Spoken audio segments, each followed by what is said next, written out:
Hello students, आज की class में हम लोग जून माह के गणित के बिहार बोर्ड के जितने भी क्वेश्चंस आए हैं उन सभी क्वेश्चंस को एक एक करके देखेंगे। तो चलिए सबसे पहले सेक्शन ए से शुरू करते हैं, ऑब्जेक्टिव से। तो सेक्शन ए में टोटल 30 क्वेश्चन दिए गए हैं, 1 से 30 तक दिए गए हैं। इसमें से हमें 25 के उत्तर देने हैं, लेकिन हम लोग सारे क्वेश्चन एक एक करके देखेंगे, ऑब्जेक्टिव है सारे।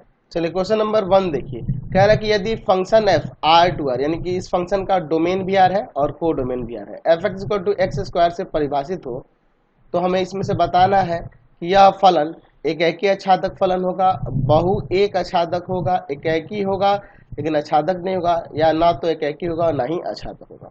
हम लोग इस फंक्शन की अगर हम बात करें, ये आर टू आर पे डिफाइन है किस तरह से, एफ एक्स इक्वल टू में एक्स का पावर 4 से। तो हम लोग अगर देखो यहाँ पे हम लोग जानते हैं एकी के लिए कि भिन्न भिन्न अवयवों का भिन्न भिन्न प्रतिबिंब होना चाहिए। तो अगर मैं प्रांत का कोई वैल्यू जैसे मान लो 1 ले लेता हूँ और 1 रखने पे फलन में 1 रखूंगा तो यहाँ पे 1 का पावर 4 हो जाएगा। तो 1 का पावर 4 क्या आएगा 1। अगर मैं -1 रख दूं, वो भी तो रियल नंबर है, तो -1 रखने पर क्या आ जाएगा, -1 का पावर 4 1, यानी कि दो भिन्न भिन्न अवयवों के समान प्रतिबिंब हो जा रहे हैं, इसलिए फलन एकाएकी तो नहीं होगा, ये एकाएकी नहीं है, एकाएकी नहीं है। अच्छा, बहु एकी की बात करते हैं। अच्छा, तो बहु एकी होगा, तो ऑप्शन में देखिए बहु एक है और एकाएकी नहीं है, तो यानी बी और डी में से कोई भी हो सकता है। अच्छा, थोड़ा अब अछादक के लिए चेक कर लेते हैं। हम देख रहे हैं कि इस फंक्शन में x के जगह कोई भी वैल्यू रखेंगे, कोई भी रियल नंबर रखेंगे, पावर 4 होने की वजह से इसका क्या आएगा, हमेशा पॉजिटिव वैल्यू ही आएगा। यानी इस फंक्शन का प्रांत की बात करें तो प्रांत आर हो रहा है, लेकिन जब परिसर की बात करी जाएगी तो परिसर में रियल तो होगा लेकिन पॉजिटिव वाले सारे होंगे, है ना, क्योंकि इस फंक्शन में x की जगह पॉजिटिव रखी है निगेटिव रखी है, हमेशा वैल्यू क्या आएगा, पॉजिटिव ही आएगा। यानी कि परिसर इसका जो होगा 0 होगा, 0 से बड़ा होगा, इनफाइनाइट तक होगा, कहने का मतलब ही ना है जी। तो इस रियल नंबर में जो निगेटिव वाले रियल नंबर होंगे उन सभी अवयवों का पूर्व प्रतिबिंब इस फलन में नहीं मिलेगा, पूर्व प्रतिबिंब नहीं मिला गया। क्यों? क्योंकि हमने पहले भी पढ़ा हुआ है कि अगर परिसर बराबर हो, इसके बराबर सह प्रांत की, तभी वो फलन अछादक हो सकता है, ठीक है ना जी। तो ये तो संभव है नहीं, क्योंकि इसमें जो रियल निगेटिव वाले होंगे सह प्रांत में उन सभी अवयवों का इसमें पूर्व प्रतिबिंब नहीं मिल सकता, क्योंकि वो किसी से रिलेट ही नहीं करेंगे, क्योंकि परिसर में 0 से लेकर इनफाइनाइट तक एलिमेंट हो रहा है, यानी कि ये अछादक भी नहीं होगा। तो यानी कि ये फलन जो है ना तो एकाएकी है और ना ही अछादक, यानी डी नंबर इसका सही आंसर हो जाएगा। क्वेश्चन देखिए 2 नंबर, यदि फलन F R to R F X equal to 3 minus X cube का होल पावर 1/3, तो एफ ऑफ एफ यानी फंक्शन एफ और एफ का कंपोजिशन क्या होगा, इसमें से ऑप्शन में से बताना। चलिए तो हम लोग एफ ऑफ एफ का कंपोजिशन निकालते हैं। तो ये बन जाएगा ये आपका एफ ऑफ एफ एक्स, यहाँ एफ एक्स का वैल्यू रख दीजिए। तो एफ एक्स का वैल्यू यहाँ पे रखेंगे, तो एफ एक्स का वैल्यू यहाँ पे क्या है, मिडिल वाले ब्रैकेट कर देते हैं। यहाँ पे एफ एक्स का वैल्यू है 3 माइनस एक्स क्यूब का होल पावर 1/3। अब फंक्शन ये जो f है उसमें x की जगह यह रखना होगा ना जी, तो चलिए इस फंक्शन में रखते हैं। तो हो जाएगा वहां पर रखने पर क्या हो जाएगा जी, वहां आ जाएगा 3 माइनस एक्स की जगह पे ये रखेंगे ना जी, 3 माइनस एक्स क्यूब का पावर 1/3 ये रख दिया हमने। ये पूरा वैल्यू रखना होगा, ये वैल्यू रखना होगा x जगह, तो यहाँ x की जगह मैंने ये रख दिया, और पावर में क्या है, इसमें 3 है ना जी, इसके पावर में 3 लग जाएगा, और फिर ब्रैकेट बंद करके यहाँ पे पावर में 1/3, तो ये 3 से 3 गया। अब ब्रैकेट के अंदर देखिए 3 minus 3 minus minus plus x cube का पावर 1/3, ये 3 से 3 कट जाएगा, यानी यहाँ बच गया एक्स क्यूब का पावर 1/3, 3 से 3 यहाँ कैंसिल, हमें वैल्यू मिल गया x, तो x यानी कि सी नंबर हो जाएगा। देखिए थर्ड नंबर, साइन थीटा जो है y के बराबर है, तो थीटा का वैल्यू क्या होगा, तो ये साइन जब इसमें आ जाएगा तो इनवर्स लग जाएगा ना, यानी कि थीटा इक्वल टू हो जाएगा साइन इनवर्स y। तो देखिए साइन इनवर्स y यहाँ ऑप्शन में कौन सा है, ये हो जाएगा आपका बी नंबर, है ना।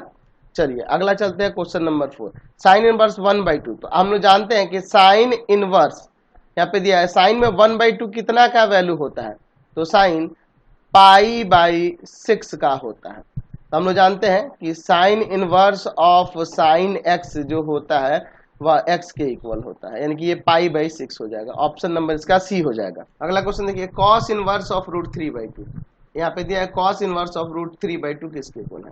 तो कॉस में √3/2 किसके इक्वल होता है जी, 0 to 90 के बीच में। तो हम लोग जानते हैं ये होता है कॉस किसके इक्वल होगा, π/6 के। अब तो हम लोग जानते हैं cos inverse of cos x किसके इक्वल होता है, x के। तो ये किसके इक्वल हो जाएगा, π/6 के, यानी कि ए नंबर इसका आंसर। नेक्स्ट क्वेश्चन देखिए 6 number, sign inverse of x plus cos inverse of x जब x बिलोंग कर रहा है -1 to 1 तक, ठीक है। तो हम लोग इसका वैल्यू जानते हैं π/2 के इक्वल होते हैं। फॉर्मूला में हम लोग प्रूव भी किए हुए हैं कि sine inverse of x plus cos inverse π/2 के इक्वल होगा। 7 नंबर देखिए, अगर x बिलोंग कर रहा है रियल नंबर से तो π/2 माइनस का tan इनवर्स x किसके इक्वल होता है। हम लोग जानते हैं कि tan इनवर्स x और प्लस का cot इनवर्स x जो होता है वह π/2 के इक्वल होता है। तो यहाँ तो देखो जब इसको उधर लेके चले जाएंगे तो यही ना हो जाएगा π/2 minus tan inverse x equal to में cot इनवर्स x, यानी कि सी नंबर इसका आंसर हो जाएगा। नेक्स्ट देखिए 8 number, sign inverse of 1/x। Reciprocal relation हमने पढ़ा हुआ है ना जी, जब x 0 यहाँ कह रहा है 1 और 1 से ग्रेटर है और x जो है लेस देन है -1 और 1 से, तो साइन इनवर्स ऑफ 1/x किसके इक्वल होता है, तो कॉसेक इनवर्स x के। ये पढ़े हुए हम लोग रेसिप्रोकल रिलेशन में इनके। नेक्स्ट देखिए 9 नंबर, कह रहा है cos inverse x plus cos inverse of -x जब x बिलोंग कर रहा है -1 to 1। तो हम लोग जानते हैं कॉस इनवर्स x है और ये कॉस इनवर्स ऑफ -x जो होगा ये बन जाएगा pi minus cos inverse x। ये कॉस इनवर्स x से कॉस इनवर्स क्या क्या बच जाएगा, पाई, यानी कि बी नंबर इसका आंसर हो जाएगा।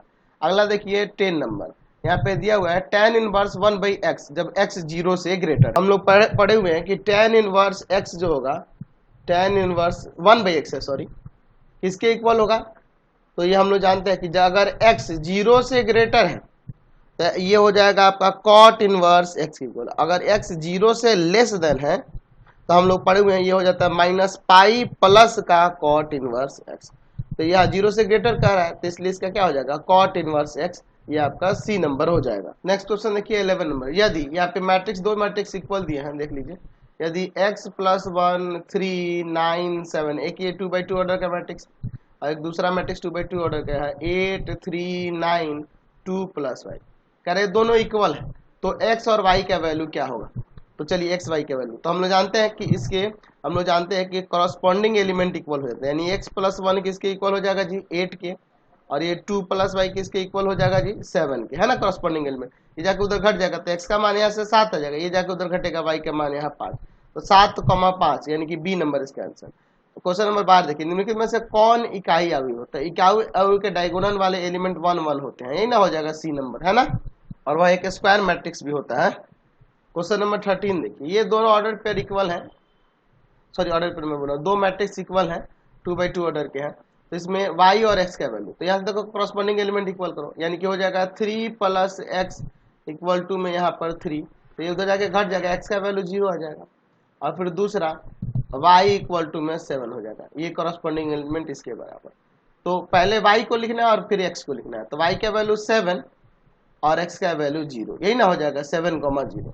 अगला देखिए 14 नंबर, tan इनवर्स 1, तो हम लोग जानते हैं tan में 1 किसका वैल्यू होता है, तो ये tan π/4 का वैल्यू होता है, तो यहाँ से क्या आ जाएगा, हमें π/4 ही ना मिलेगा, डी नंबर हो जाएगा। अगला कह रहा है tan इनवर्स 1/√3, हम लोग जानते हैं कि ये tan π/6 के लिए होता है, tan π/6 के लिए होता है, तो यहाँ tan inverse of tan x क्या होता है, x के इक्वल हो जाता है, यानी कि π/6 आ जाएगा, ये B number answer. Next question देखिए 16 नंबर, cos इनवर्स ऑफ 0, तो 0 हम लोग जानते हैं cos में किसके लिए होता है, 90 के लिए होता है, π/2 के लिए होता है, यानी कि ये π/2 आ जाएगा, ऑप्शन नंबर इसका सी हो जाएगा।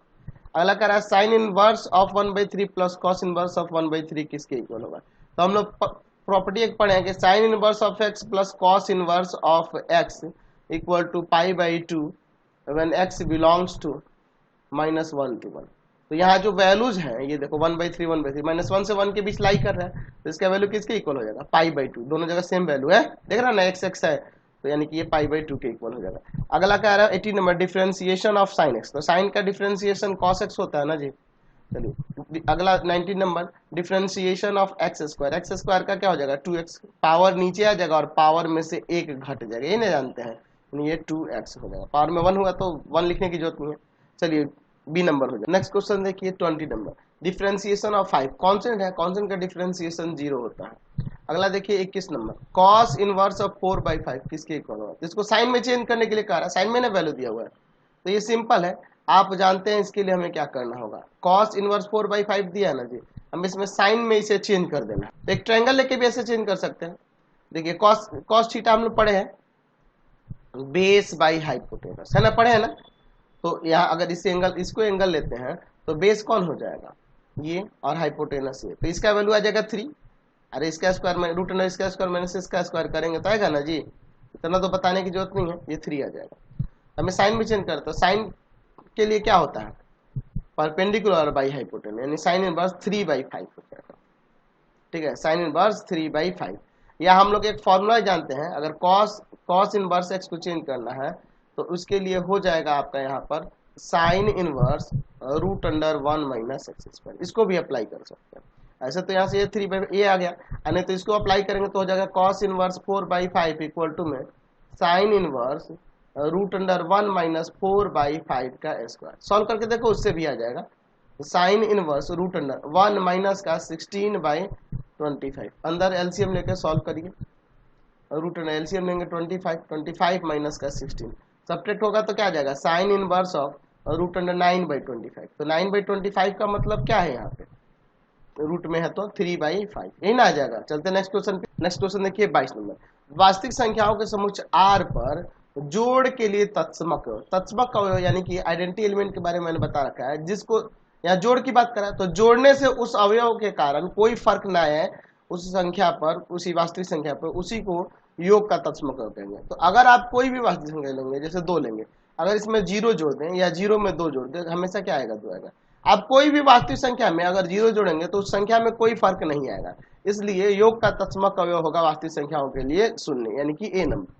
क्वेश्चन नंबर 23 देखिए, 5 का योज्य प्रतिलोम वास्तविक संख्याओं के समुच्चय R में।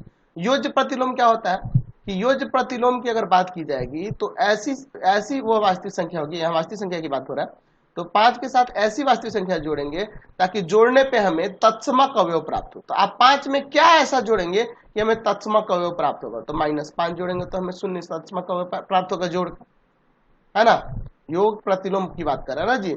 तो 5 में कौन सा ऐसा अवयव, योग की बात हो रहा है, तो ऐसा जोड़ेंगे ताकि हमें तत्समक अवयव प्राप्त हो योग का, क्योंकि योग की बात करें तो योग का तत्समक प्राप्त होगा। हम देख रहे हैं 5 में अगर -5 जोड़े या -5 में 5 जोड़े तो हमें तत्समक अवयव प्राप्त हो रहा है योग का, तो इसका मतलब कि 5 का योग प्रतिलोम -5 होगा। अगला देखिए 24 number, tan theta equal to में x, तो यहाँ से थीटा का वैल्यू क्या होगा, तो ये tan इधर आ जाएगा, यानी कि x थीटा इक्वल टू में हो जाएगा tan इनवर्स ऑफ x, यानी सी नंबर आंसर। अगला देखिए 25 नंबर, वास्तविक संख्याओं के समुच्चय R में शून्य का योज्य प्रतिलोम है। अच्छा, शून्य का योज्य प्रतिलोम क्या होगा, तो देखो आप एक्चुअल में जानो कि शून्य एक ऐसी संख्या है, ना ये धनात्मक होती है और ना ही ऋणात्मक होती है, तो इसका योज्य प्रतिलोम संभव नहीं, इनमें से कोई नहीं होगा। ठीक है ना जी, कि ऐसी कोई संख्या ही नहीं होगी जिसको शून्य में जोड़ने पर मैं पुनः शून्य प्राप्त हो। ठीक है, होगा ऐसा कोई हो ही नहीं सकता। अगला देखिए 26 नंबर, यदि a और b का ऑपरेशन 2a + 3b है तो 5 और 7 का ऑपरेशन किसके इक्वल होगा, तो 5 और 7 का ऑपरेशन तो इसके अकॉर्डिंग क्या होगा, 2 इंटू में 5 और प्लस में 3 इंटू में 7, तो ये 5 दूना 10 और ये 7 तिया 21, जोड़ देंगे 31 आ जाएगा, यानी कि यहाँ पे क्या आ जाएगा, ऑप्शन नंबर सी हो जाएगा। चलते हैं क्वेश्चन नंबर 27, ए और बी के बीच का ऑपरेशन a + b² से डिपेंड है, तो 2 और 3 का ऑपरेशन, 2 और 3 का ऑपरेशन 2 प्लस क्या हो जाएगा इसके अकॉर्डिंग 3 का स्क्वायर, तो 3 का स्क्वायर 9 और 2 + 9 क्या हो जाएगा यहाँ पे 11, यानी कि बी नंबर।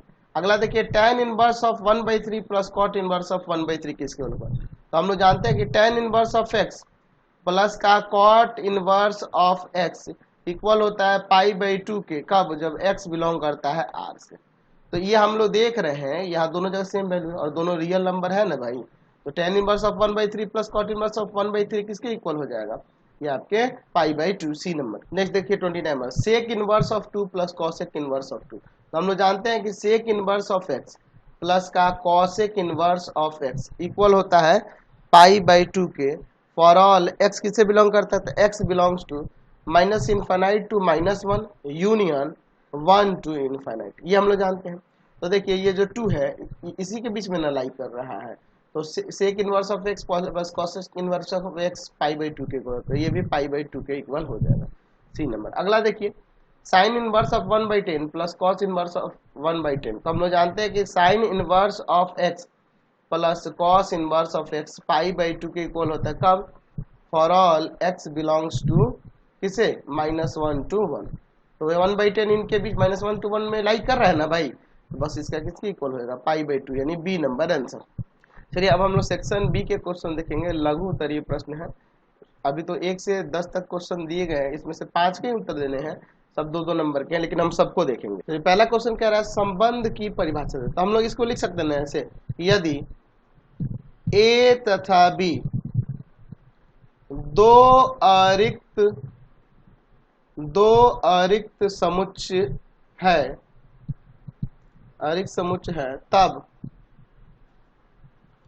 तब समुच्चय आर को समुच्चय ए से समुच्चय बी में संबंध कहा जाता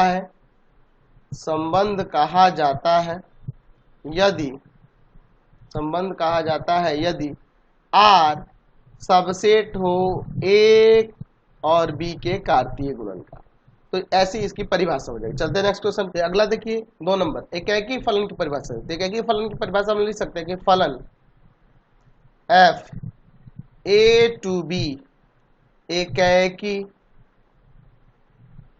कहलाता है, या एकाकी फलन कहलाता है, ऐसे लिख दीजिए, एकाकी फलन कहलाता है यदि ए के यानी समुच्चय के भिन्न भिन्न अवयवों के बी में भिन्न भिन्न प्रतिबिंब हो, तो वो क्या हो जाएगा, फलन एकाकी फलन कहलाएगा। चलते हैं दिखावे कि घटाव प्राकृतिक संख्याओं के समुच्चय n पर एक द्विआधारी संक्रिया यानी बाइनरी ऑपरेशन है। अच्छा हमें क्या दिखाना होगा इसमें, मान लीजिए माना a और b दो नेचुरल नंबर है, कह रहा ना प्राकृतिक संख्याओं पर घटाव जो होता है वह द्विआधारी संक्रिया नहीं है, तो हम लोग मान लेते हैं कि ए बी क्या है, नेचुरल नंबर है।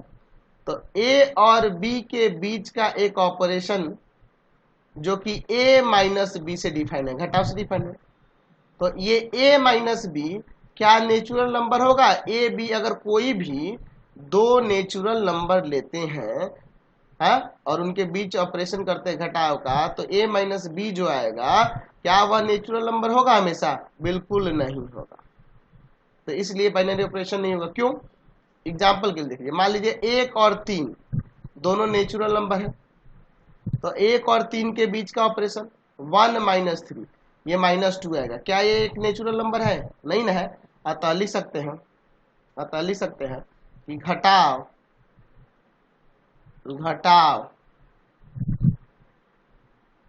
प्राकृत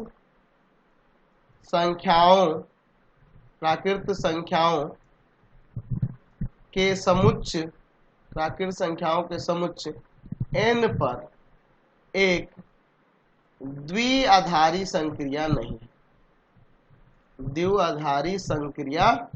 नहीं है, समझ गए। चलते हैं नेक्स्ट क्वेश्चन पे। चलिए अगला देखिए कह रहा है 4 नंबर की साइन इनवर्स 1/2 का मुख्य मान ज्ञात करें। तो हम लोग जानते हैं कि साइन इनवर्स x का जो मुख्य मान होता है वह किससे बीच का होता है, तो वह -π/2 से π/2 तक होता है, ये ना हम लोग जानते हैं। तो अगर साइन इनवर्स 1/√2 की बात करें तो 1/√2 का वैल्यू इसके बीच में लाइक करेगा कि नहीं, बिल्कुल हम जानते हैं, क्योंकि ये साइन π/4 के इक्वल होता है, तो साइन π/4 इसके बीच में लाइक कर रहा है ना, तो हम लोग प्रॉपर्टी पढ़े हैं कि sine inverse of sine x जो होगा वह एक्स के इक्वल हो जाएगा, यानी कि ये किसके इक्वल हो जाएगा, पाई बाई 4 के। तो पाई बाई 4 इसका मुख्य मान हो जाएगा। क्वेश्चन नंबर 5 देखिए, tan inverse of -√3, tan inverse of -√3 का प्रधान मान, मुख्य मान। तो हम लोग एक प्रॉपर्टी पढ़े हैं, ये प्रॉपर्टी के आधार पे बना रहा हूं मैं, कई तरीके से ये बन सकता है। tan inverse of -x minus of tan inverse x equal होता है for all x belongs to r। तो ये किसके इक्वल होगा, माइनस ऑफ tan इनवर्स √3। अच्छा, हम लोग जानते हैं कि tan इनवर्स x का मुख्य मान कहां से कहां तक होता है भाई, तो वह -π/2 से π/2 के बीच होता है। यहाँ मिडिल ब्रैकेट स्मॉल ब्रैकेट है, यानी कि इसके बीच में होगा, ये इसके बराबर नहीं हो सकता। तो इसके अकॉर्डिंग अगर हम लोग बात करेंगे √3 की, तो यह tan π/3 और π/3 का वैल्यू होता है और वो इसके बीच लाई कर रहा है। दैट मीन्स हम लोग एक प्रॉपर्टी पढ़े हुए हैं, tan inverse of tan x equal to में x पढ़े हैं ना जी। कब पढ़े हैं ये, जब x बिलोंग करेगा किससे, तो x बिलोंग करेगा -π/2 से π/2 के बीच। तो ये -π/2 से π/2 के बीच में है ना भाई, तो ये माइनस ऑफ कितना, ये tan इनवर्स यहाँ पे ये इन दोनों का कंपोजिशन होगा, x हो जाएगा ना यहाँ पे, यानी कि आ जाएगा π/3 माइनस ऑफ π/3। नेक्स्ट देखिए 6 number, cos inverse of cos 7π/6 का मान ज्ञात करना है। cos इनवर्स ऑफ cos 7π/6, हम लोग जानते हैं कि cos इनवर्स x का मुख्य मान जो होता है, याद है, cos इनवर्स x का मुख्य मान जो होता है वह 0 to π होता है, ठीक है। तो ये 7π/6 इसके बीच लाई नहीं कर रहा है, तो इसलिए हम लोग इसमें थोड़ा चेंज लाएंगे। हम लोग cos इनवर्स ऑफ cos इसे ऐसे कर सकते कि नहीं, पाई प्लस π/6, एलसीएम लेके ऐड करोगे यही आ जाएगा। हम लोग पढ़े हुए हैं 11th क्लास में cos पाई प्लस थीटा किसके इक्वल होगा जी, तो ये माइनस ऑफ cos थीटा के इक्वल होता है। पढ़े हम लोग किस तरह से, ये हम लोग पढ़े हुए याद है, थीटा इस पे आ जाएगा, नो चेंज, cos का cos में रहेगा, अब प्लस थीटा, तो इसमें tan cot प्लस का होता है, बाकी सब माइनस का, तो cos है तो माइनस में रहेगा। ये प्रॉपर्टी मैंने पढ़ा रखा है 11th में, यानी कि आप इसे लिख सकते हैं cos इनवर्स ऑफ, यहाँ पे क्या आ जाएगा, minus of cos, middle bracket ही दे दो, माइनस ऑफ cos π/6। अच्छा, एक प्रॉपर्टी हम लोग पढ़े हुए हैं 12th क्लास में ही, cos इनवर्स ऑफ -x किसके इक्वल होगा, pi minus cos inverse x के। कब, जब x बिलोंग करेगा, यहाँ x बिलोंग करेगा -1 से 1 तक के बीच। तो क्या यहाँ पर देखिए cos π/6 है, cos π/6 के वैल्यू √3/2, तो -√3/2 इसमें बिलोंग नहीं कर रहा है, इसी के बीच में है ना -√3/2, है ना। दैट मीन्स यहाँ पे आप लिख सकते हैं, यहाँ पर चाहो तो इसका पहले वैल्यू ही लिख दो, ये किसका हो जाएगा, -√3/2, यानी अब यहाँ से चेंज करेंगे तो हो जाएगा पाई माइनस cos इनवर्स √3/2 इसके अकॉर्डिंग। अच्छा, एक और काम कर सकते हैं, पाई माइनस, ये cos में किसका वैल्यू होता है, तो cos π/6 का, यानी आ जाएगा पाई माइनस, ये cos इनवर्स ऑफ cos π/6 के इक्वल हो जाएगा, क्योंकि π/6 देख लो इसके प्रिंसिपल ब्रांच वैल्यू के बीच में लाई कर रहा है, 0 to π में लाई कर रहा है। अब एलसीएम ले लो 6 पाई माइनस का पाई, यानी आ जाएगा यहाँ से 5π/6 से आंसर, समझ गए। नेक्स्ट क्वेश्चन देखिए, इसको सिंप्लीफाई करना, मैं यहाँ पे देखिए अवयव दिया हुआ है 2/2 ऑर्डर के 3 अवयव, 2 3 4 5, प्लस में दिया है 6 7 8 9, और फिर माइनस में दिया है 1 3 -2 5। तो एक काम करो ना, सबको एक साथ ही कर लो ना, 2 सबके प्रथम जो एलिमेंट होंगे सब एक साथ आ जाएंगे, यानी कि कॉरस्पॉन्डिंग एलिमेंट को ऐड करेंगे ना, यहाँ 2 6 फिर माइनस का 1, 3 7 -3, फिर आपका हो जाएगा 4 + 8 माइनस ऑफ -2, क्योंकि यहाँ -2 था अंदर। अच्छा, 5 9 और यहाँ 5, तो देखो तो 2 और 6 8, 8 में से 1 गया 7, यहाँ 3 से 3 कट जाएगा, 7 बच जाएगा। ये देखो माइनस में प्लस, 8 2 10 और 4 14, यहाँ देखो 5 से 5 कट जाएगा, 9 बच जाएगा, तो यही हमारा आंसर हो जाएगा। 8 नंबर देखिए, कॉस इनवर्स 1/2 प्लस का 2 साइन इनवर्स 1/2। अच्छा, इसका वैल्यू निकालना है, इसका मान क्या होगा, कॉस इनवर्स 1/2 प्लस का 2 साइन इनवर्स 1/2। अच्छा, एक हम प्रॉपर्टी जानते हैं, ये sine inverse of x plus का कॉस इनवर्स एक्स π/2 के इक्वल होता है for all x belongs to किसे किसे बीच में, तो ये होता है -1 से 1, तो -1 to 1 में लाई कर है ना 1/2, लेकिन गड़बड़ है कि यहाँ 2 है, तो एक काम करो, इसे कॉस इनवर्स ऑफ 1/2 आप प्लस साइन इनवर्स ऑफ 1/2 लिखो, और फिर प्लस में साइन इनवर्स ऑफ 1/2, तो ये दोनों मिलके तो हो जाएगा ना π/2, और प्लस में बच गया साइन इनवर्स 1/2। तो साइन में 1/2 की अगर बात करें तो हम लोग जानते हैं ये साइन π/6 के इक्वल होता है, ठीक है, यानी कि यहाँ π/2 और प्लस का ये क्या हो जाएगा, π/6 हो जाएगा। दोनों का एलसीएम ले लेते हैं, 6 2 3 जैसे 3 बार में 3 जाके पाई में गुना करेगा, फिर इसमें से भाग करेंगे 1 1 जाके पाई में गुना करेगा, पाई यानी क्या आ जाएगा 4π/6 कट जाएगा 2 से, तो यानी आ जाएगा आंसर 2π/3। चलते हैं नेक्स्ट क्वेश्चन पे। क्वेश्चन नंबर 9 देखिए, दो अवयवों को गुना करने के लिए क्या शर्त है। हम लोग जानते हैं कि यदि aij जिसके एलिमेंट है और ऑर्डर है m/n, तथा दूसरा मैट्रिक्स है b जिसके एलिमेंट b जे के फॉर्म में है, इसका ऑर्डर है n/p, तो a इंटू बी जो होगा, इससे जो आएगा मैट्रिक्स उसके एलिमेंट c के फॉर्म में होंगे और जिसका ऑर्डर होगा m/p। ये हम लोग जानते हैं, यही ना सर देखते हैं जी गुना के लिए। क्वेश्चन नंबर 10 देखिए, सिद्ध करें कि tan इनवर्स x और प्लस का tan inverse of y tan inverse x plus y by 1 minus x y के इक्वल होगा जब x into y less than 1 हो। तो इसका सॉल्व करने का, प्रूव करने का तरीका तो बहुत ही लॉन्ग है, मैंने बता रखा है आर.डी. शर्मा बुक से, लेकिन उतना डिटेल में हम लोग नहीं बनाएंगे, हम लोग इसको थोड़ा सिंपल तरीके से बनाते हैं। हम लोग यहाँ पे मान लेते हैं, एनसीईआरटी के हिसाब से चलते हैं, tan inverse of x a के इक्वल है and tan inverse of y जो है b के इक्वल है, ठीक है। tan inverse of x a के इक्वल है और tan inverse of y b के इक्वल है, तो यहाँ से x किसके इक्वल हो जाएगा, tan a के इक्वल हो जाएगा, tan इनवर्स उधर जाएगा तो, एंड y tan b के इक्वल हो जाएगा, ठीक है। अब इसके बाद हम लोग एक काम करते हैं, यहाँ पर हम लोग tan of a plus b का फॉर्मूला लगाते हैं। तो हम लोग पढ़े हुए हैं tan a प्लस का tan b बाई में 1 माइनस tan a इंटू में tan b, जानते हैं ना। tan of a plus b equal to में tan a किसको इक्वल है, x के, tan b y के, 1 माइनस x इंटू वाई। अच्छा, यहाँ से ध्यान देखिए, ये tan ऑफ tan इनवर्स बन जाएगा इधर, तो a plus b equal to में हो जाएगा tan inverse of x plus y by में 1 माइनस एक्स वाई।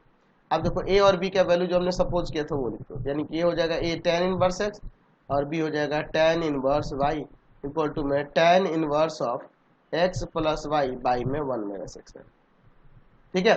अगर इसको डिटेल में मैं सॉल्व करूँ ना तो लगभग 30-35 मिनट लग जाएगा इसको आपको डिटेल में बताने पे, ठीक है ना जी। तो इतना कुछ नहीं, बस एनसीईआरटी के हिसाब से हमने इसे सॉल्व कर लिया, ठीक है, इतना काफी है इसके लिए, ठीक, समझ गया ना। इससे ज्यादा आपको दिखाने की जरूरत नहीं है, और 2 नंबर का क्वेश्चन है, ठीक है। अब कुछ दीर्घ उत्तरीय प्रश्न दिए 11 नंबर से 15 नंबर तक, और इसमें से हमें किसी 3 के उत्तर देने हैं, ठीक है, 5-5 नंबर वाले हैं, लेकिन हम लोग सारे क्वेश्चन देख लेते हैं। क्वेश्चन नंबर 11 देखिए, समतुल्यता संबंध की परिभाषा एक उदाहरण के साथ है। समतुल्यता या तुल्यता भी इसे कहा जाता है। हम लोग इसकी परिभाषा से लिख सकते हैं कि किसी समुच्चय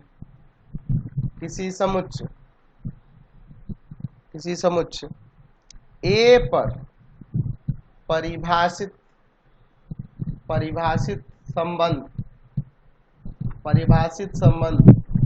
कोई संबंध मान लेते हैं आर, एक तुल्यता या समतुल्यता संबंध कहलाता है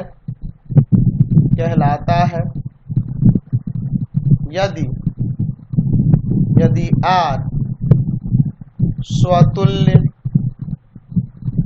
सम्मित और संक्रामक हो, यानी कि तीनों होगा तभी वह तुल्यता संबंध कहलाता है। एग्जाम्पल देना ना, कोई भी एग्जाम्पल दे सकते हैं। जैसे मान लीजिए, मान लेते हैं टी जो है किसी समतल में स्थित समस्त त्रिभुजों का समुच्चय, त्रिभुजों का समुच्चय टी, ठीक है। तो यहां पर हम लोग समुच्चय टी में आर जो एक रिलेशन ले रहे हैं, किस तरह से T1 T2, एनसीईआरटी के मैं एग्जांपल कोई ले रहा हूं। ये T1 T2 में क्या संबंध है, ये T1 सर्वांगसम है T2 के, कांग्रुएंस है T2 के, एक संबंध है, एक संबंध। तो ये तुल्यता संबंध होगा। कैसे आप चेक भी कर सकते हैं, स्वतुल्य के लिए पहले चेक करिए। लोग कह सकते हैं कि नहीं कि T1 त्रिभुज T1 के सर्वांगसम है, यानी कहने का मतलब यह हुआ कि T1, T1 belongs to R, संबंध R में बिलोंग करेगा, इसलिए R जो है स्वतुल्य है। R स्वतुल्य हो गया, तो स्वतुल्य हो गया। आप सम्मित की जांच कर लेते हैं, सम्मित के लिए, सम्मित के लिए। अच्छा, हम ऐसे कह सकते हैं कि नहीं कि T1 T2 belongs to R, इसका मतलब यह हुआ कि T1 सर्वांगसम है T2 के। तो आप इसे ऐसे भी तो लिख सकते हैं कि T2 सर्वांगसम है T1 के। इसका मतलब T2, T1 भी बिलोंग करा R में, इसलिए R जो है सम्मित भी है, R सम्मित है। अच्छा, संक्रामक के लिए चेक कर लेते हैं। तीनों हो जाएगा तो आपका तुल्यता संबंध हो ही जाएगा। संक्रामक के लिए हम लोग ऐसा कर लेते हैं कि T1 T2 belongs to R मान लेते हैं, तथा T2 और T3 भी बिलोंग कर रहा है R में। तो इसका मीनिंग यह हुआ कि T1 सर्वांगसम है T2 के तथा T2 सर्वांगसम है T3 के। तो इसका T1 जब T2 के सर्वांगसम है, T2 T3 के सर्वांगसम है, यानी कि T1 सर्वांगसम हो जाएगा T3 के। और जब T1 T3 के सर्वांगसम हो गया, इसका मतलब यह हुआ कि यहाँ T1 और T3 भी ये बिलोंग करेंगे R में, इसलिए R संक्रामक भी हो गया। तो जब समतुल्य स्वतुल्य भी हो गया, सम्मित भी हो गया, संक्रामक भी हो गया, अतः R समतुल्यता या तुल्यता भी सिर्फ लिख सकते हैं, समतुल्यता संबंध है। ये हमें दिखाना था, हमने दिखा दिया। चलते हैं अब नेक्स्ट क्वेश्चन पे। क्वेश्चन नंबर देखते हैं 12। सिद्ध करना है कि sine inverse of 3/5 minus sine inverse of 8/17 cos inverse of 84/85 के इक्वल होगा। इसका एलएचएस लीजिए। हम लोग पढ़े हुए हैं property sine inverse of x minus sine inverse of y के लिए। क्या पढ़े हैं, sine inverse of x minus sine inverse of y के लिए हम लोग प्रॉपर्टी पढ़े हुए हैं। Sine inverse x √1 minus y square minus y √1 minus x square. तो इसी को हम लोग यहाँ पर अप्लाई कर देते हैं, ठीक है। तो क्या हो जाएगा यहाँ से, साइन इनवर्स ऑफ 3/5 √1 माइनस 8/17 का स्क्वायर माइनस 8/17 √1 माइनस 3/5 का स्क्वायर। चलिए देखिए, साइन इनवर्स ऑफ 3/5 √1 माइनस का 8 का स्क्वायर 64, 17 का स्क्वायर 289 हो जाएगा, ठीक है। फिर माइनस 8/17 √1 माइनस 9/25 हो जाएगा। चलिए आगे सॉल्व करते हैं। क्या हो जाएगा यहाँ पे, साइन यहाँ हो जाएगा आपका साइन इनवर्स ये हो जाएगा आपका 3/5 और रूट अंडर में ऐसे रहते हैं 289 हो जाएगा, ऊपर 289 माइनस का 64 माइनस 8/17 रूट अंडर एलसीएम हो जाएगा 25 माइनस का 9। क्या हो जाएगा, अब आगे देखते हैं। साइन इनवर्स ऑफ 3/5 ऊपर रूट अंडर कितना आ जाएगा जी, घटाएंगे तो 225 अब बट्टा में 289 माइनस 8/17 और यहाँ रूट अंडर 16/25। आगे सॉल्व करते हैं, क्या आ जाएगा आगे सॉल्व करेंगे तो आ जाएगा यहाँ पे साइन इनवर्स 3/5 225 जो होगा 25 कितना का स्क्वायर 15 का स्क्वायर नीचे 17 का स्क्वायर नीचे 8/17 गुना में ये आपका हो जाएगा 4 का स्क्वायर और नीचे ये 5 का स्क्वायर। अंदर एलसीएम ले लिया जाए, कितना एलसीएम हो जाएगा 85, ऊपर आ जाएगा 15 × 45 और माइनस 8 चौका 32 घटा देंगे ऊपर, यानी ये साइन इनवर्स कितना आ जाएगा जी घटाएंगे तो आपका 13 आ जाएगा ना, 13/85। तो इसको कॉस में ना चेंज करना, आंसर कॉस में दिया है, आरएचएस में कॉस में है तो कॉस में चेंज करते हैं, कॉस इनवर्स। तो हम लोग जानते हैं कॉस में ये एंगल अगर लेते हैं 90 है तो ये परपेंडिकुलर और बाई में हाइपोटेनस, यानी कि ये 13 और बाई में 85, तो रूट अंडर 85 का स्क्वायर और माइनस 13 का स्क्वायर। तो यहाँ पर 85 के स्क्वायर की बात करें तो ये आपका हो जाएगा रूट अंडर 7225 और 13 का स्क्वायर 169। तो अगर इसमें से घटाएंगे तो आ जाएगा रूट अंडर 7056 इन आ जाएगा जी। तो अगर हम लोग बात करें 7056 की तो किसका स्क्वायर होता है जी, 7056 जो होगा ये आपका आ जाएगा 84 का स्क्वायर हो जाएगा, तो ये आपका 84 हो जाएगा। तो बेस बाई हाइपोटेनस यानी कि ये आ जाएगा 84/85। यही ना मैं आरएचएस में लाना था, हमने ला दिया। चलते हैं नेक्स्ट क्वेश्चन पे। नेक्स्ट क्वेश्चन देखिए 30 नंबर, सिद्ध करना है कि sine inverse 5/13 cos inverse 3/5 tan inverse 63/16 के इक्वल है। तो एक काम करते हैं इसका एलएचएस में, हमें जो प्रूव करना है वो tan में है, एक दिया है साइन में एक कॉस में, तो दोनों को चेंज कर लेते हैं tan में ही और उसके बाद tan इनवर्स ऑफ x और plus tan inverse of y लगा देंगे।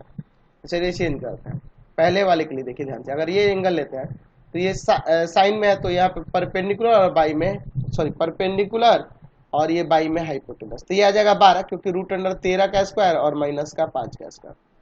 तो ये आपका tan में तो tan इनवर्स p/b यानी कि 5/12, इसको चेंज करते हैं, ध्यान से देखिएगा। ये एंगल लेते हैं कॉस में है तो ये बेस हो जाएगा और ये हाइपोटेनस, तो ये आ जाएगा 4 यानी कि आ जाएगा ये tan इनवर्स p/b यानी कि 4/3।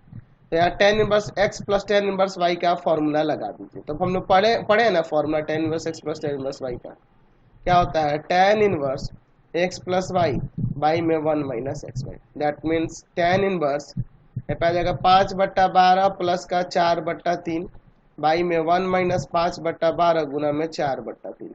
काटिए नहीं, इसको एलसीएम ले लीजिए सीधे ऊपर और नीचे, आसानी से हो जाएगा। फिर यहाँ हो जाएगा आपका tan इनवर्स ऊपर एलसीएम हो जाएगा आपका 36 लीजिए, अब 12 मत लीजिए क्योंकि नीचे गुना करोगे ना तो 36 आएगा, इसलिए मैं तो 12 नहीं ले रहा। 12 3 3 आएगा, 3 जाके गुना करेगा तो 5 3 15, इसमें से बात करेंगे 12 आएगा, 12 चौक तो 48 और नीचे देखिए गुना होगा 36, इसलिए मैंने डायरेक्ट काट सकूं इसलिए मैंने ऐसा कहा 12 3 36 और 5 का 20, ये इससे कट जाएगा इसलिए मैंने वहाँ पे ऊपर एलसीएम 12 नहीं लिखा। देखिए जोड़ दीजिए यहाँ पे, तो जोड़िएगा तो कितना आ जाएगा, यहाँ पर आ जाएगा आपका 63 और नीचे 16 घटेगा। तो यही ना मैं आरएचएस में लाया था, हमने प्रूव कर दिया। चलते हैं नेक्स्ट क्वेश्चन पे। क्वेश्चन नंबर 14 देखिए, सिद्ध करना है tan inverse 1/5 plus tan inverse 1/7 plus tan inverse 1/3 plus tan inverse 1/8 equal to में 5/4। मतलब फॉर प्रॉपर्टी पढ़े हैं tan inverse x plus tan inverse y के लिए, tan inverse x plus y में 1 माइनस एक्स वाई यदि x into y less than 1 हो, ठीक है। तो इन दोनों का प्रोडक्ट 1 से लेस देन होगा, इन दोनों का प्रोडक्ट लेस देन 1 होगा। तो हम लोग इसका एलएचएस लेते हैं और फिर दो को पेयर बना के यही फॉर्मूला लगाएंगे। tan इनवर्स 1/5 प्लस का tan इनवर्स 1/7 प्लस का tan इनवर्स 1/3 प्लस का tan इनवर्स 1/8, दो को में यही फॉर्मूला लगा देते हैं, इन दोनों में लगाएंगे तो जगह tan inverse 1/5 plus 1/7 by 1 minus 1/5 Guna 1/7 plus यहाँ इन दोनों के लिए लगाएंगे तो क्या हो जाएगा 1/3 प्लस 1/8 बाई में 1 माइनस 1/3 इंटू में 1/8। चलिए आगे सॉल्व करते हैं। यहाँ पे tan इनवर्स ऊपर एलसीएम ले लो, 5 7 35, 7 प्लस 5 यहाँ आ जाएगा नीचे देखिए एलसीएम 35 होगा, गुना करेंगे 35 माइनस का 1, ये 35 से 35 कट जाएगा। यहाँ चलिए tan इनवर्स 24 हो जाएगा, तो 8 प्लस 3, नीचे एलसीएम लेते हैं 24, 24 माइनस 1, यहाँ 24 से 24 कट जाएगा। ठीक है, यहाँ हो जाएगा क्या, tan इनवर्स ऊपर 12 और नीचे आपका आ जाएगा 34। यहाँ देखिए tan इनवर्स 8 3 11 और नीचे आ जाएगा 23। अच्छा, इसको काट सकते हैं हम लोग, 6 और बट्टा में 17।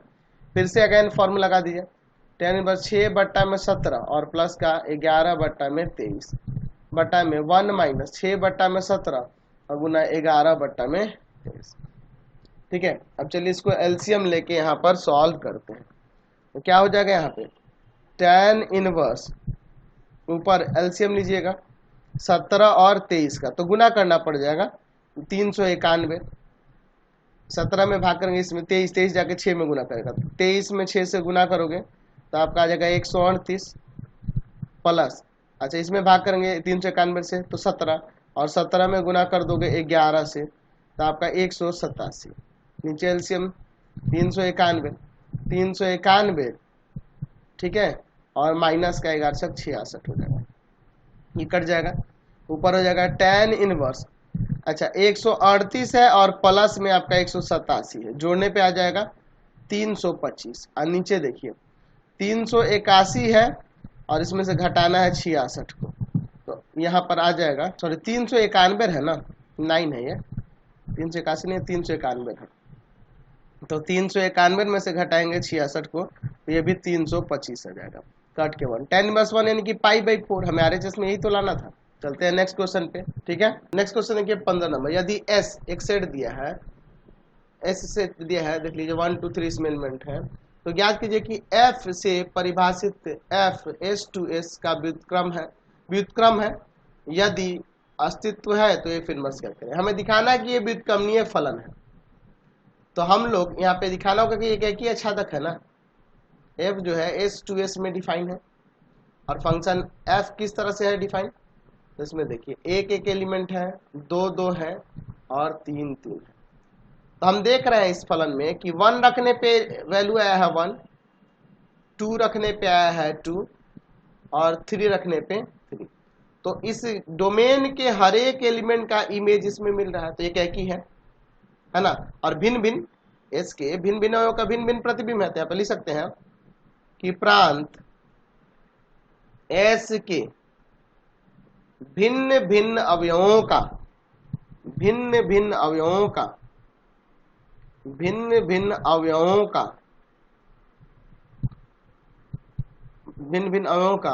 सह प्रांत एस में भिन्न भिन्न प्रतिबिंब है।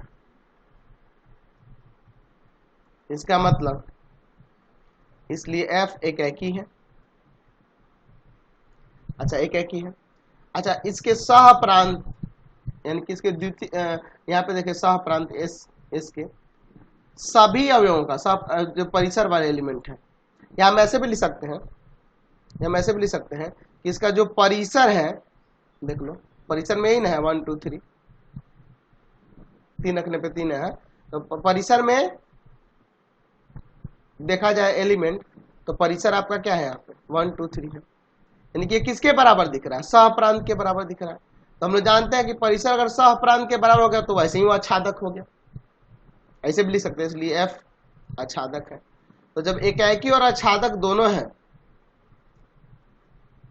अतः F व्युत्क्रमणीय या F का व्युत्क्रम का अस्तित्व है, F के व्युत्क्रम का अस्तित्व है, ऐसे भी लिख सकते हैं। तो जब अस्तित्व है, तो जब इस अस्तित्व है, व्युत्क्रमणीय है, तो इसका व्युत्क्रम क्या होगा, तो F इनवर्स क्या हो जाएगा, बस उनको पलट देंगे, क्या करेंगे, बस थोड़ा सा पलट देंगे, प्रथम घटक को द्वितीय घटक, द्वितीय घटक को प्रथम घटक को, इनको एक्सचेंज कर देंगे, तो कोई फर्क नहीं पड़ेगा, फिर हमारा वैल्यू वही आ जाएगा, यानी कि F इनवर्स इसका 1 1 हो जाएगा, 2 2 हो जाएगा और 3 3 हो जाएगा, पलटने से भी कोई फर्क नहीं पड़ेगा। समझ गए, यही क्वेश्चन थे, आपका पूरा पेपर सॉल्व होगा। मिलते हैं नेक्स्ट वीडियो में।